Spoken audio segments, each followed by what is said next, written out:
Yung pala pati pagtataas ng pangalaw, palapad. Oo, Yan para na hindi natin. nalalagyan. Magandang tanghali mga idol at tayo ay magluluto ng kalamay. Ayan, ang mga ating tagamasa. Ayan, pagkatapos basahin idol yung ganyan, ayan ay binibilog muna. Ginagawang patabol.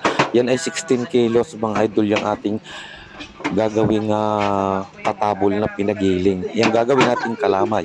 Ayun, papakita natin idol ang paggagawa ng kalamay dito sa bayan ng Katanawan, Quezon mga idol. Ay yan na. At dito naman sa parting ito mga idol ay meron nang nagpapakulo ng gata at saka ng asukal. Ang nyug idol na pinakudkod niyan ay 90 pesos. 90 buo ng nyug. Ayan. At yan man ay pinagdalwa natin. Dalawang salang hinati natin. At ang ginamit na asukal diyan ay 20 kilos yung brown sugar. Ayan. At hahatiin natin sa dalawa yan. Okay, bali 10 kilong ilalagay natin diyan sa isang salang na yan. At hinalo ng hinalo. Ang ginagawa dyan eh, tinutunaw muna yung asukar. Pinagbabagkat yan sugar na yan. Saka yung gata ng nyug. At pag yan ay malapit ng maluto, ay siyempre ihuhulog na dyan yung ginawang patabol. Ayan hanggang sa maluto ang ating patabol. At pagkatapos ay pag luto na yung patabol, ay siyempre yan ay tinatanggal na dyan. Ayan yung ating asukal, mga idol. Napakarami niyan. At talagang ang kalamay ay dapat maraming gata at maraming sugar. Okay. Ayan, ilagay ng ilagay dyan yung sugar na yan hanggang sa matunaw at parang lumapot yung gata. Ayan, pag yan ay malapot na inihuhulog na dyan yung patabol. Okay. At napakasarap niyang patabol na yan at yan talaga ang paborito ko pag ako'y napapapunta ng Katanawan. Yang kalamay. Ibang-iba naman idol yung nabibili natin sa mga terminal at talaga hindi gaya nitong pinapakalamay natin. Ayan, at napakahirap idol niyan. Pagka marami, Talabang nga hindi lang, kaya ang ng alam isang pala tao ng yan. At junk dito na yan. naman nakaluto na sila dito ng laman loob. Ayan, napakasarap yan mga idol at tamang-tama lang ang anghang at napakabango. Yan daw maya-maya pagkatapos ng nagkakalamay ay siyempre may kaunting relax na magagawa dyan. Ayan na. At ang sarap din pang ulam niyan mga idol. At ito na nga pala yung ginawa nilang patabol.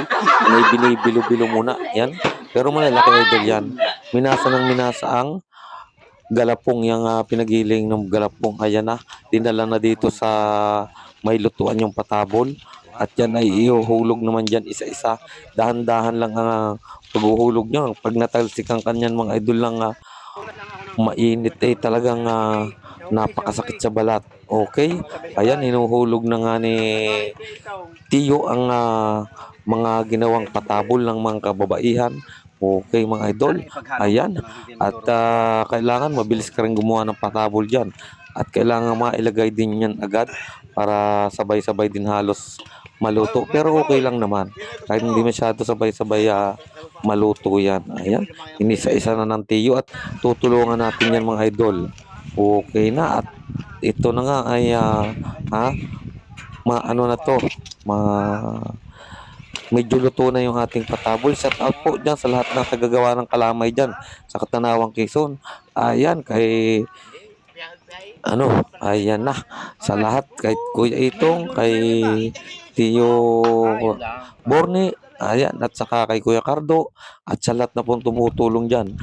Ayan, malapit ang maluto yung ating patabol. At mamaya-maya, siyempre, pagluto na yan, tatanggalin yan. At sigurado na pag yun ay luto na at tinanggal yan, ay marami na naman mga idol. Kukuha ng patabol at kakainin. Ay nako, ikabawasan na idol yon pagka talagang kinain ng patabol. Kaya ang ginagawa dito sa Katanawang Quezon ay dinadagdagan na ang paggagawa ng patabol. Para kahit mabawasan, ay marami pa rin. Ayan, malapit nang maluto yan. At pag naluto naman yan, sa oras na maluto yan, ilalagay na yan dyan sa palanggana. At ipapagpatuloy ang pagpapalapot ng sauce. Ayan. Naglagay ng gatas dyan. Tatlong ibap ang tatlong condense ang nilagay dyan. Sorry mga idol. Condense yung inilagay dyan. Okay, ayan na. At malapit na nga maluto. At hinango na nga mga idol. Luto na. Ngayon naman ay ipapagpatuloy ang pagpapalapot ng santan, ang tawaging santan. At dito sa bandang Ilayang ito ay may nagkakatay ng baboy. Dalawang baboy idol ang tinatay. Yung isa ay kahapon at yung isa ay pakinabukasan para sa manggagawa. Okay na. At ito na. At talaga namang hinalo na ng hinalo. Ang ginagawa idol yung pagluto ng patabol ay dinudurog dito naman sa palanggana habang nagpapalapot ng santan. Ayan, napakahirap idol anuhin yan. Haluin at naglagay ng vanilla.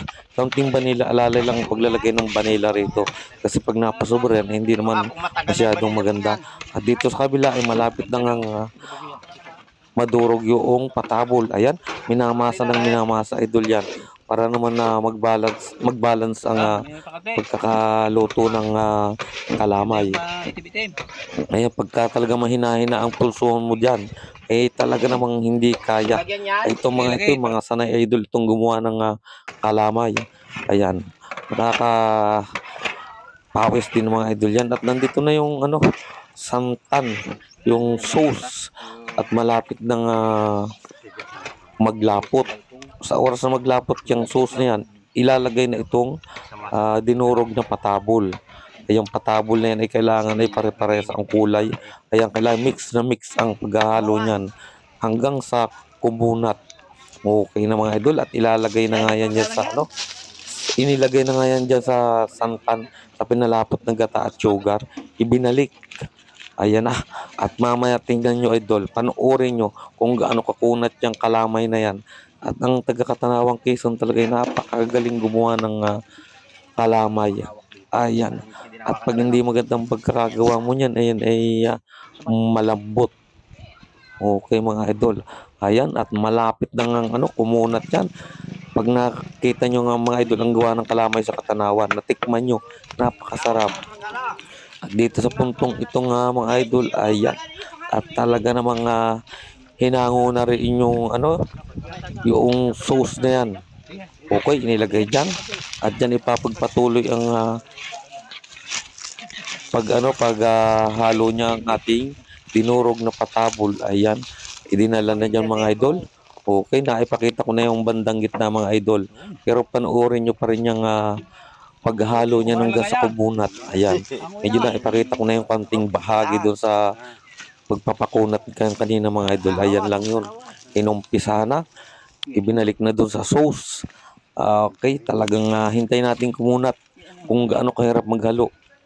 Ayan na, kumunat na mga idol. At kung gaano kahirap yan, talagang napakasarap niya.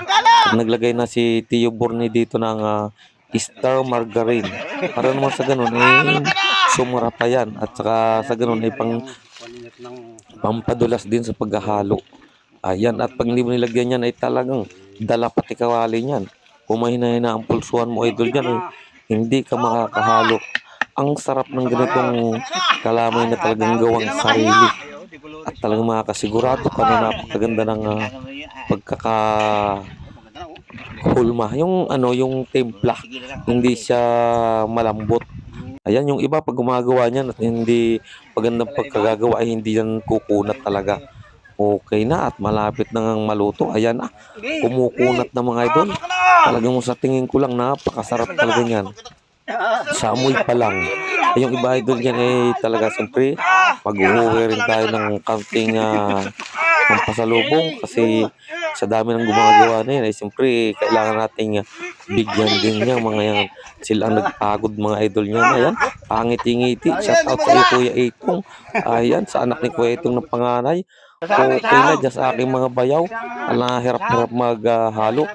Yan si Kuya Cardo, yan nakaitim na yan. Okay na. At talaga namang medyo mamamahinga yata. At pwede na rin idol yung yan, kasasali na. Luto na mga idol yung ating alamay. Okay mga idol, thank you for watching. At yan na, luto na nga yan at ilalagay naman yan sa mga tab. Okay, para maganda-ganda nating mamaya. At yan ay pag hindi misnahalin agad, pag tumigas ay mahirap isalin yan sa lagayan. Okay mga idol, hanggang dito na lang aking video sa pagkakalamay. Thank you for watching.